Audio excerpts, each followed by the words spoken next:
Thanks, Bob. Bob's a fantastic person who helps the animals every day, just like most of us do. Who here is vegan? Want to raise your hands? Okay, great. Who here is vegetarian? Anybody? Okay. How many people have pets here, please?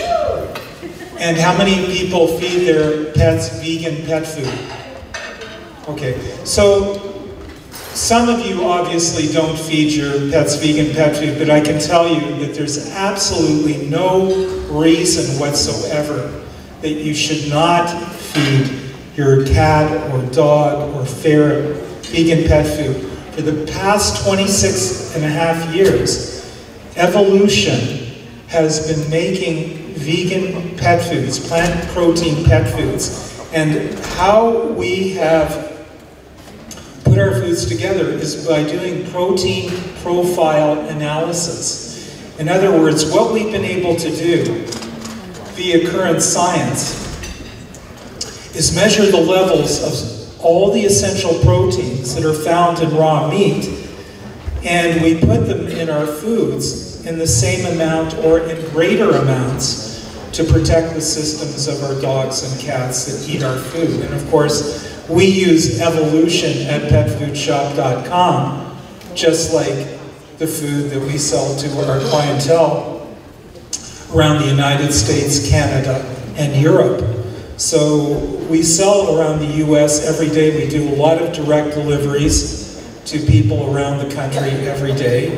And we sell to different distributors and retailers around the United States and Canada. And we hope you'll try Evolution at petfoodshop.com products. A little bit about myself. I rescued my first dog when I was 5 years old. Believe it or not, it was a Great Dane. And I was a little guy, and I grabbed onto this Great Dane. It's a wonder he didn't drag me down the street. But we were able to contact the police, my parents, for me, and we found the owner and got the dog, its original owner, placed. Anyway, that was the start of my career rescuing animals. And from then on, I brought home various cats and other dogs and so forth, and birds and whatever I found. I was interested at a really early age. From then on, I jumped to age 18 when I was working a between-school job selling business machines, and I walked into the back end of a slaughterhouse in Toronto. That's where I'm from. Toronto, and it was in downtown Toronto, and I walked into a huge pool of blood and animals that were hung upside down by their rectums with big meat hooks, and then I started walking through the plant and saw the horrors of what these animals go through.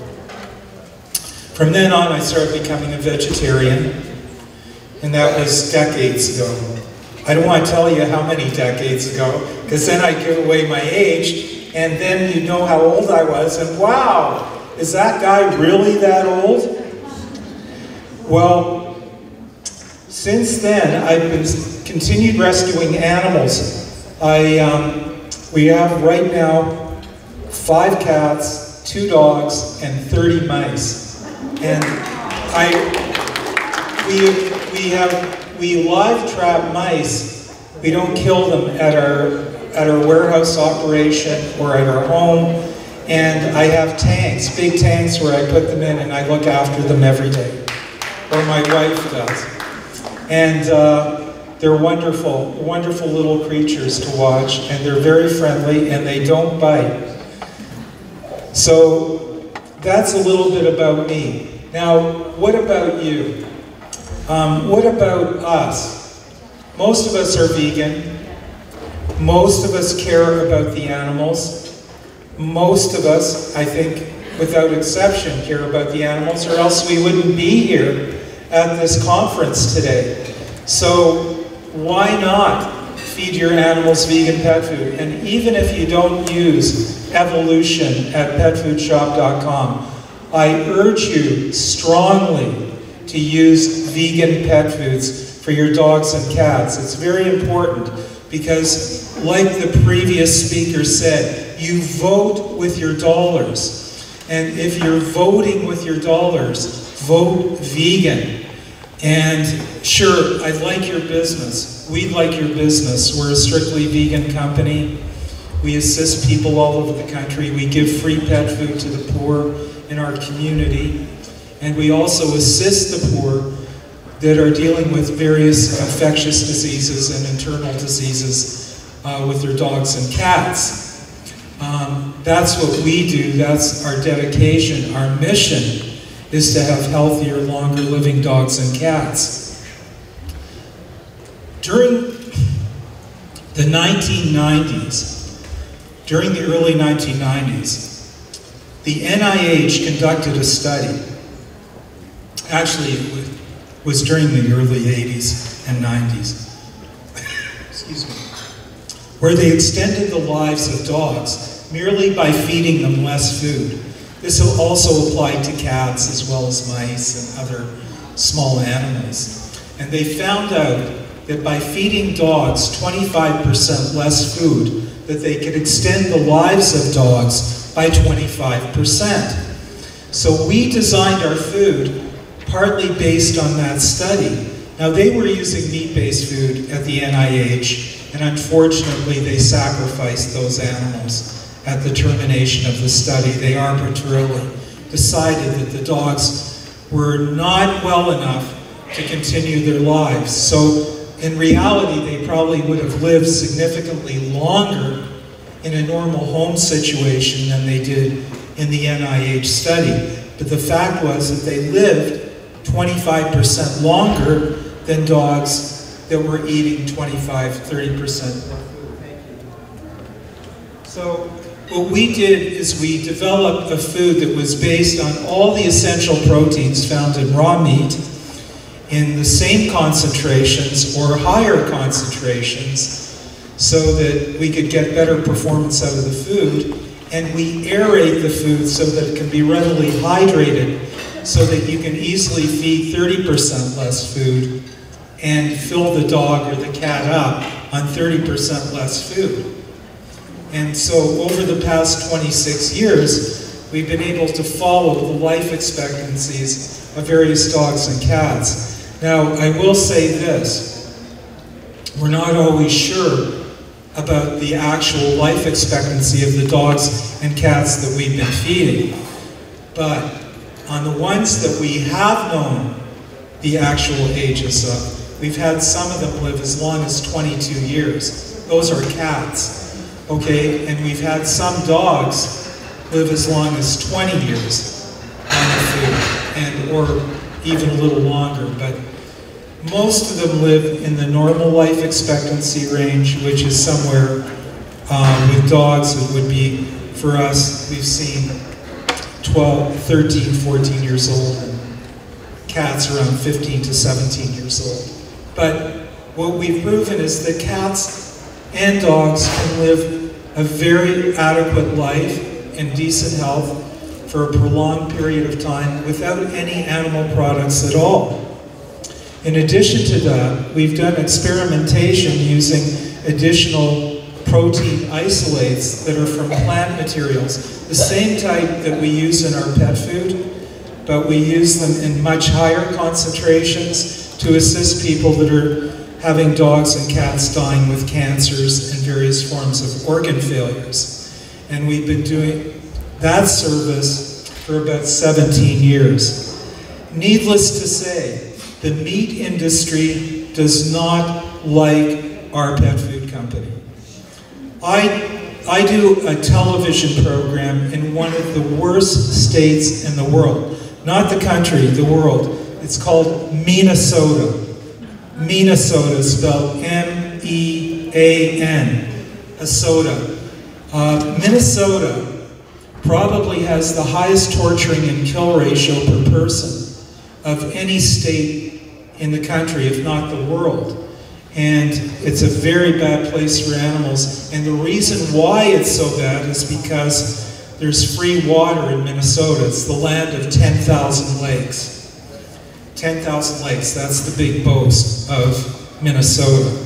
But a lot of that water is being poisoned by the sewage from the 1,300 confinement feeding operations and the fish hatcheries and the poultry hatcheries and the slaughterhouses in the state of Minnesota.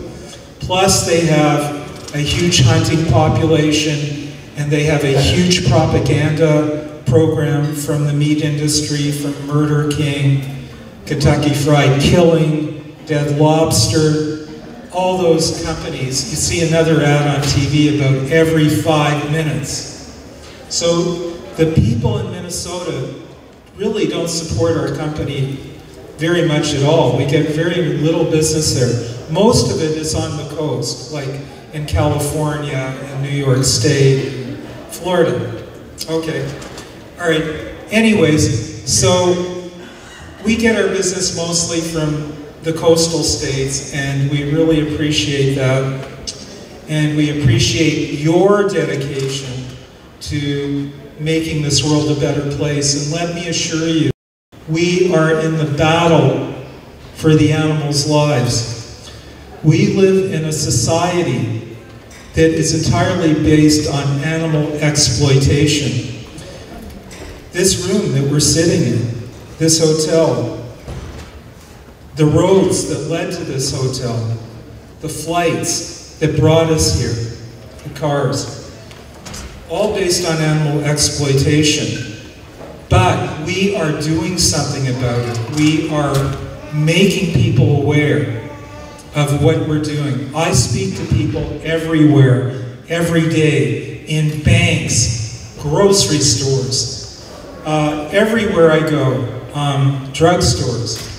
I stop people up and I explain to them what a meatless diet is, how good it is, and how much better it tastes than the flesh, blood, and sewage burgers that they're eating.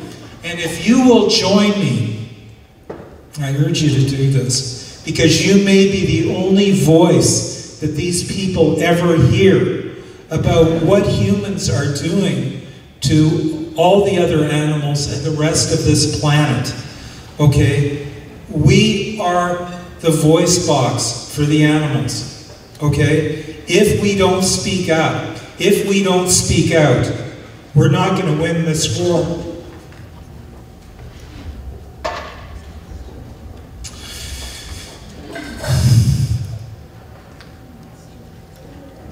It is a war, and we have to be compassionate to the people we're speaking to, even if they say rude things to us. So,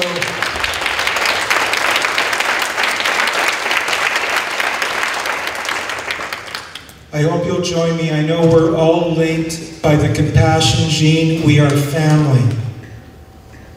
That gene inside each one of our cells, inside the nuclei of each one of our cells, the compassion gene links all of us. We are family.